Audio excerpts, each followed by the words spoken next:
Bonjour à tous, j'espère que vous allez tous très bien. Aujourd'hui on se retrouve pour une nouvelle vidéo et un nouvel avant-match. Voilà, c'est fini la trêve internationale, on va enfin pouvoir repasser au vrai football. Et samedi soir, le FC Barcelone affrontera un Retafe à l'extérieur pour un match qui s'annonce très intéressant. Alors évidemment, c'est peut-être le match qui semble sur le papier le plus simple depuis le début de saison pour le FC Barcelone. Mais on va voir dans cette vidéo que Retafe est une équipe pas si simple que ça à jouer et que ça va être un match qui est sûrement très intéressant. Avant que cet avant-match ne commence, je tenais à vous prévenir, ceux qui me suivent sur Twitter l'ont peut-être sûrement déjà remarqué, mon compte Twitter a été temporairement restreint.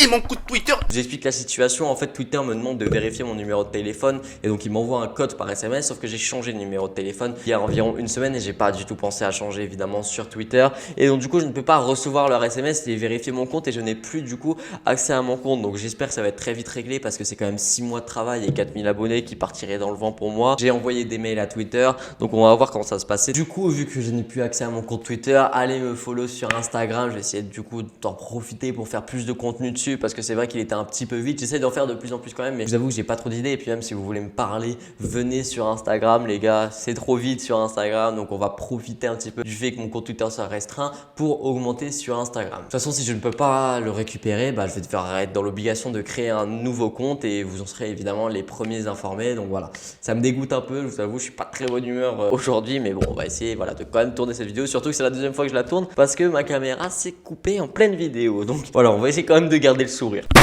Alors du coup, Retafe, c'est une équipe qui a fait une saison un petit peu en dents de scie pour le moment. Ils ont gagné 1-0 face à Osasuna avant de faire un match nul face à Alaves 0-0. Ensuite, ils ont gagné sur un gros score 3-0 face au Betis Séville avant de perdre sur un gros score face à la Real Sociedad 3-0. On remarque sur leurs 4 matchs que leurs 2 victoires sont à domicile et le nul et la défaite sont à l'extérieur. Donc c'était une équipe qui évolue bien mieux que lorsqu'elle est à domicile, comme beaucoup d'équipes évidemment. Mais samedi soir, Retafe évoluera à domicile, donc ça va encore plus compliquer les choses pour le FC Barcelone. Retafe est une équipe qui l'année dernière a surpris tout le monde parce qu'ils ont quand même fini 8e en Liga. Bon, sur la fin de saison après le restart, voilà, ils ont enchaîné beaucoup de défaites alors qu'ils étaient de base 5e ou 6e, donc ils allaient jouer soit la LDC soit la Ligue Europa. Finalement, ils se sont un petit peu écroulés en fin de saison malheureusement pour eux, mais une équipe comme Retafe qui finit 8e et qui fait une grosse saison comme ça, qui arrive notamment à éliminer l'Ajax en Europa League avant de se faire éliminer par l'Inter. Mais bon, voilà, le match quand même était très serré. Ils ont failli gagner face à l'Inter, donc finaliste de l'Europa League. Donc c'est une équipe qui est quand même très intéressante et qui prend une autre dimension un petit peu. Après, c'est une équipe qui ne joue pas un football à l'espagnol, on va dire. C'est pas une équipe qui prône le beau jeu, qui joue un football très offensif avec des petits joueurs techniques. C'est une équipe qui trempe dedans. C'est une équipe qui joue en 4-4-2 sous Bordalas, qui est un 4-4-2 très reculé, très défensif avec les 2 lignes de 4 qui forment limite une ligne de 8 lorsque il joue face à une équipe qui a la possession comme le FC Barcelone. Donc voilà, c'est une équipe qui est quand même très compliquée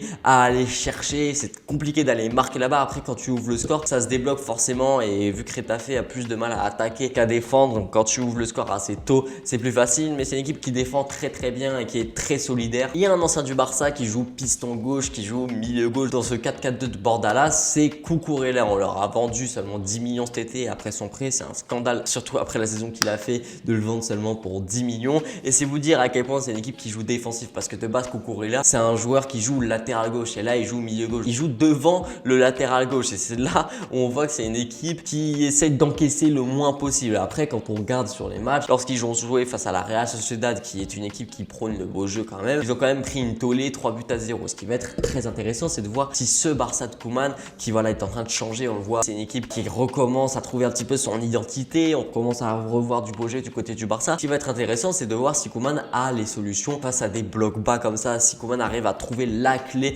pour ce genre de match qui est assez compliqué face à des équipes qui défendent beaucoup, parce que face à Villarreal, Celta Vigo, c'était quand même des équipes assez joueuses, même face à Séville. Et c'est là où ça va être très intéressant. Ce qui va être très intéressant aussi, c'est de voir si Koeman aura les cojones de faire énormément tourner, parce que la saison s'enchaîne très très vite. On a joué face à Villarreal, 3 jours après face à Vigo, 3 jours après face à Séville, quelques jours après, tous les joueurs quasiment sont partis en sélection, sauf quelques exceptions comme Dembélé, Gérard Piqué ou Jordi Alba. Et Jordi Alba est blessé. Ce qui va être très intéressant, c'est de voir si Messi va être titulaire. Pour moi, il ne devrait pas être titulaire parce que on sait que voilà, il a 33 ans, Messi, il est plus tout jeune. La saison s'enchaîne, comme je viens de vous le dire, c'est une saison qui va être très compliquée physiquement pour les joueurs. Ils vont limite enchaîner 60 matchs en 9 mois. Il est parti en Argentine, il a joué en Bolivie à 3000 mètres d'altitude et on sait que c'est très fatigant de jouer là-bas. Donc pour moi, Messi ne devrait pas être titulaire samedi soir face à Retafe, surtout qu'on joue 3 jours plus tard face à Ferencváros en Ligue des Champions et une semaine plus tard, on joue face au Real Madrid puis la Juve. Donc il va falloir gérer sur ces deux matchs face à Retafe et Ferencváros. Il va vraiment falloir